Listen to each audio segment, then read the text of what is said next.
तो बच्चों आज हम इस वीडियो में बायोटेक्नोलॉजी पर चर्चा करेंगे, है ना। पिछली क्लास में बायोटेक्नोलॉजी से संबंधित जो परिचय, परिभाषा और उसके दो सिद्धांत जो है आनुवांशिक अभियांत्रिकी और रासायनिक अभियांत्रिकी, और जिन अभियांत्रिकी के साधन जो हैं जैसे एंजाइम, वाहक और पोषक, इस पर चर्चा कर चुके हैं। आज हम इसके जो मैकेनिज्म है, रिकॉम्बिनेंट डीएनए टेक्नोलॉजी की क्रियाविधि, उस पर चर्चा करेंगे। तो चलिए देखते हैं रिकॉम्बिनेंट डीएनए टेक्नोलॉजी। तो रिकॉम्बिनेंट डीएनए टेक्नोलॉजी है ना में यदि देखें तो मुख्य रूप से इसमें 5 पद हैं। पहला पद क्या है? वांछित डीएनए अथवा डीएनए खंडों को प्राप्त करना। तो हम क्या करते हैं कि किसी एक जंतु कोशिका या पादप कोशिका जहां से हमको डीएनए लेना होता है उसका चयन करते हैं और वहां से डीएनए प्राप्त करते हैं। तो डीएनए प्राप्त करने के लिए हम सबसे पहले, यदि वो बैक्टीरियल सेल है तो लाइसोजाइम एंजाइम, और यदि वो कवक है तो उसमें कार्टिलेज एंजाइम, और यदि वो प्लांट सेल है तो सेलुलोज एंजाइम को डालते हैं। उसको डालने से कोशिका भित्ति उसकी नष्ट हो जाती है और फिर डीएनए को निकालते हैं। डीएनए में आप लोग पढ़ चुके हैं कि हिस्टोन और प्रोटीन पाया जाता है। तो हिस्टोन और प्रोटीन को अलग करने के लिए उसको रासायनिक विधि से हम लोग क्या करते हैं? अलग करते हैं, है ना।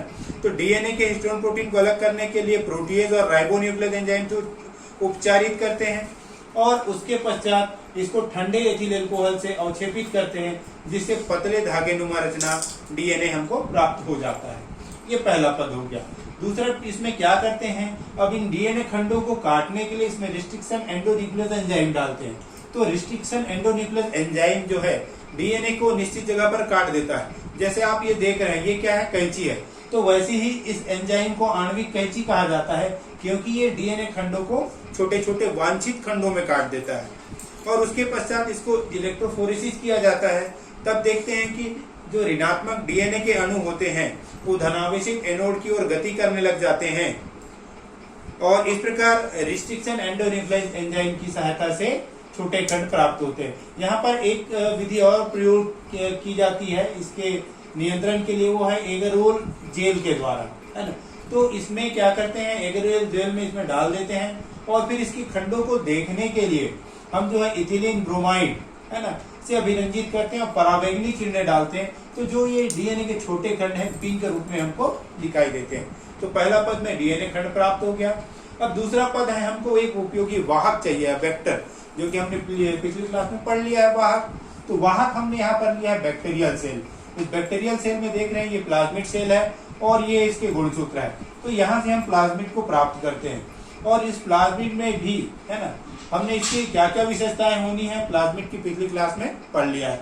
तो यहाँ पर हम मुख्य रूप से देखेंगे जो रिस्ट्रिक्शन एंडोन्यूक्लियस एंजाइम है उसी रिस्ट्रिक्शन एंडोन्यूक्लियस से काटते हैं जिससे हमने डीएनए को काटा है, क्योंकि दोनों का एंजाइम एक ही होगा तभी ये रिकॉम्बिनेंट डीएनए तकनीक जो है पूरा होगा। तो इस प्रकार ये भी जो रिस्ट्रिक्शन एंडोन्यूक्लियस एंजाइम है वो इस प्लाज्मिड को काट देता है और काटने के पश्चात जो तीसरा पद होता है हम क्या करते हैं? बाहरी डीएनए और वेक्टर को जोड़ते हैं। तो बाहरी डीएनए, ये जो प्राप्त हुआ है डीएनए, और ये जो वेक्टर है इसको लाइगेज एंजाइम के माध्यम से क्या किया जाता है? यहाँ पर जोड़ा जाता है। तो ये जो लाइगेज एंजाइम है ये इसको जोड़ने में सहयोग प्रदान करता है। तो इस प्रकार यहाँ पर जो डीएनए प्राप्त हुआ उसको हम क्या कहते हैं? रिकॉम्बिनेंट डीएनए कहते हैं। तो ये जो रिकॉम्बिनेंट डीएनए है, ये जो प्लाज्मिड है अपनी कोशिकाओं के साथ साथ वो क्या करता है? इसकी कोशिका का भी गुणन करता है। तो यहाँ पर एक और विधि जो प्रयोग में लाई जाती है जिसको हम लोग क्या कहते हैं? पीसीआर टेक्निक कहते हैं। तो ये पीसीआर है क्या चीज है? पॉलीमरेज चेन रिएक्शन द्वारा, है ना।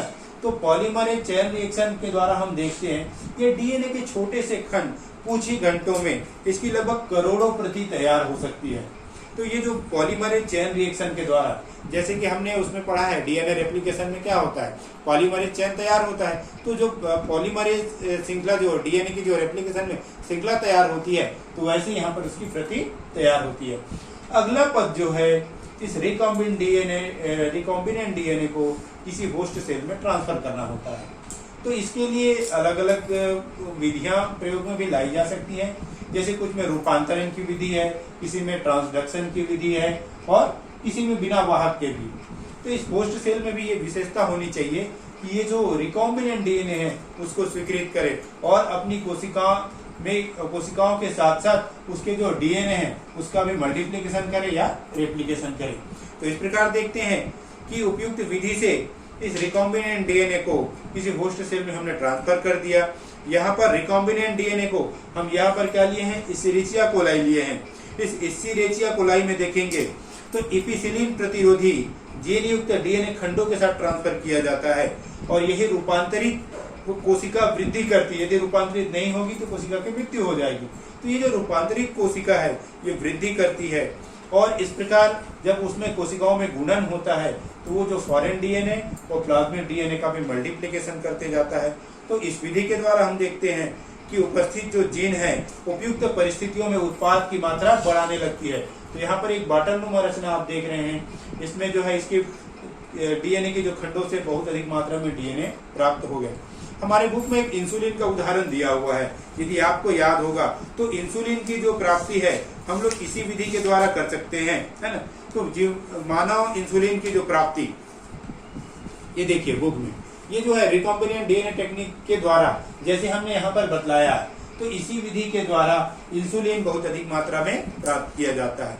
क्योंकि बायोटेक्नोलॉजी आज की स्थिति में बहुत महत्वपूर्ण इसलिए है क्योंकि अनेक प्रकार की दवाइयाँ और मेडिसिन का उपयोग हो रहा है। तो ये परीक्षा की तैयारी के लिए ये क्रियाविधि आपका पर्याप्त है।